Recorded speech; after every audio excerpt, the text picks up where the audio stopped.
Hi everyone, this is Kim. Thank you so much for clicking on this video.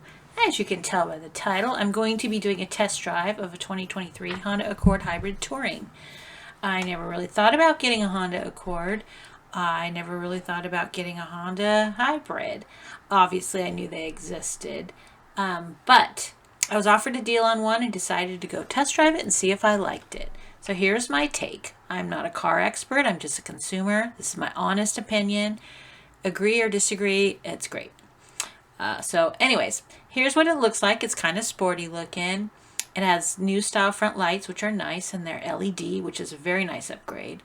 The wheels look pretty decent. They got the lower profile tires, which makes it looks a little sporty. The sporty look of the car does not match the driving experience, however. More on that later.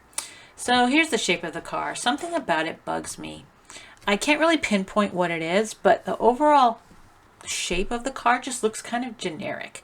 I do like the sloping back, but anyways, this is the sticker for the specific car that I drove. I don't know if it's actually worth $38,000 to be honest, but it does have a lot of features. This is a touring model, which is top of the line. As you can see, has most of the things that you would want. You can pause the video and read it. I'm going to go over the most important ones to me. So all the safety stuff, of course. LED running lights and headlights, which are awesome. Like I said, LED seems so much brighter. Wireless charging, which actually works. I tested it. Rain sensing wipers, heads-up display, which to me was a little annoying, but I think you can turn it off. It has the capless fuel filter, which is awesome. I have that on my car now. I really like it. Heated rear seats, which is nice. This is not a typical feature found in this price range of cars.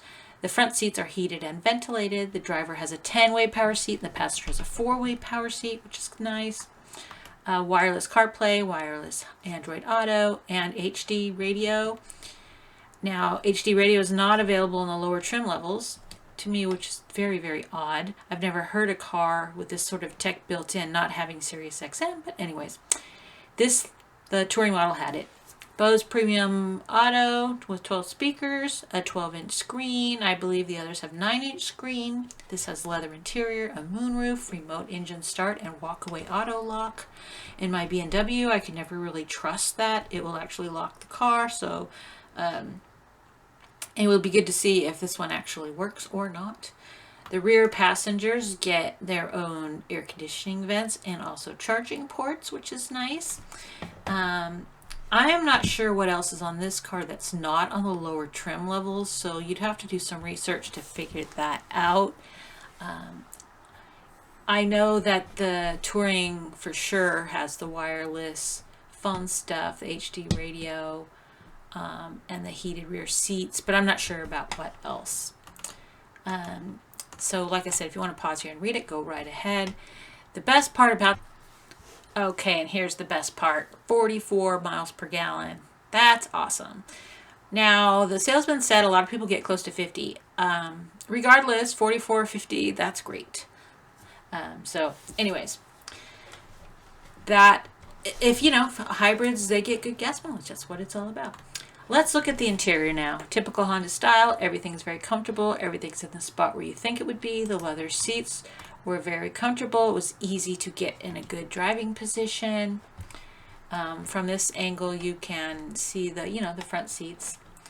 The leather wrapped steering wheel's nice. Here's the big screen. You can see it's a 12-inch screen, and I love the little honeycomb thing that goes right here. It goes all the way across the dash. It's pretty slick, and it has the air conditioning little knobs built in there, so you can pinpoint exactly where the air is going. I'm sitting in the front seat here. You can see I have plenty of leg room. I'm not very tall, but still. The screen also has buttons. There's a button there in the front, so it's not all touch screen, which is kind of nice. There's storage in the glove compartment, and there's a little center console. This screen I didn't get a lot of pictures of because I was driving most of the time, but there are several pages of menus, lots of different things that you can customize. You can watch the hybrid system too, which is very interesting. There are a lot of settings. It looked very easy to use, but I was driving, so I didn't take any pictures. Sorry. The button right there on the bottom. That's the volume for the radio, and turn it off and on. So that's kind of nice. You don't have to reach up and touch the touch screen in order to do that. Anyways, this is another view of the front, so you can see the honeycomb thing that goes all the way across. I just love that. It's my favorite feature, I think. The seats have good feel to them. The driver's seat, I believe, has memory. The passenger did not. There's a lot of headroom too. This is the speedometer thing. I can't think of what this is called. The driver's view of the speedometer and all that. On the bottom left is where the hybrid system is, where you can watch and see if the car is charging the hybrid system or not. This can be customized. You can change it. There's just buttons on the steering wheel, and you can go through several different views. We kind of scrolled through them real quick. This one seemed to be fine, so I just kind of left it there. This is the video that I took while I was sitting in the car.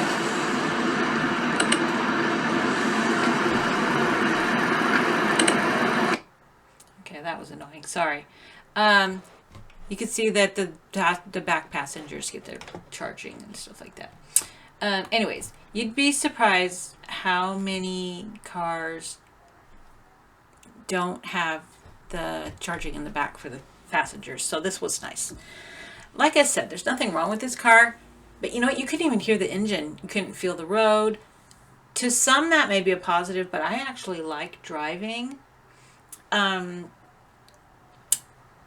This car didn't feel like you were driving it. So like when I got in the car, when we first turned it on, you press a button, you can't even hear the car coming on, which is fine. That's the hybrid system. You know, I just feel like the drive was boring. It was very smooth. It was very quiet. It was very comfortable. The car actually felt luxurious inside, but it was not fun to drive. You couldn't feel the road. You couldn't, I don't know, it was the engineering of the car is probably great, and it's probably exactly what they were looking for, but it has a sporty look to it, but it does not have a sporty feel. As I was driving, I was just sitting there thinking, wow, if I went on a long drive, I might fall asleep. It was just, there was nothing to do. I mean, you're pointing the car, obviously, but so anyways, the driving, it wasn't what I expected. The styles look sporty, you know, the styling of the car. The interior is very comfortable, great gas mileage, spacious, typical Honda quality. And, you know, maybe some people like to have a car that just feels really smooth and you don't need to feel the road.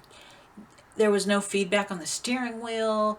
It was just, I don't know, boring. That's the best word I'm going to say. It's not the car for me. Okay? I like driving. I like feeling the road. I like having fun going around a corner. This was not it. It was just not exciting. The engine was not very responsive. The exterior was sort of generic. And you have to get the touring to get all the best features, which is true of every manufacturer. That's, you know, you got the most expensive one is going to have everything you want. One big negative to me too also was there was no spare tire. I don't know. That bugs me more than anything. I want to have a spare tire. The BMW did not, and it always worried me in the back of my mind. Luckily, I never needed it. So anyways, I didn't hate the Accord. It feels like it's well made. Everything's in its place. It all seems easy to get used to, comfortable, decent looking car, gets great gas mileage, just boring. So go test drive it, see if you like it, and let me know if you feel the same way about it that I do. I would love to hear what you have to say. And if you have one and I'm wrong about something, hey, let me know. I'm just going by my little 15-minute interaction with the car. You know, I went by what the salesman said and my own experience driving the car and sitting in the car. I hope that you enjoyed this. I hope it helps you decide if this is the car for you. Thanks for watching.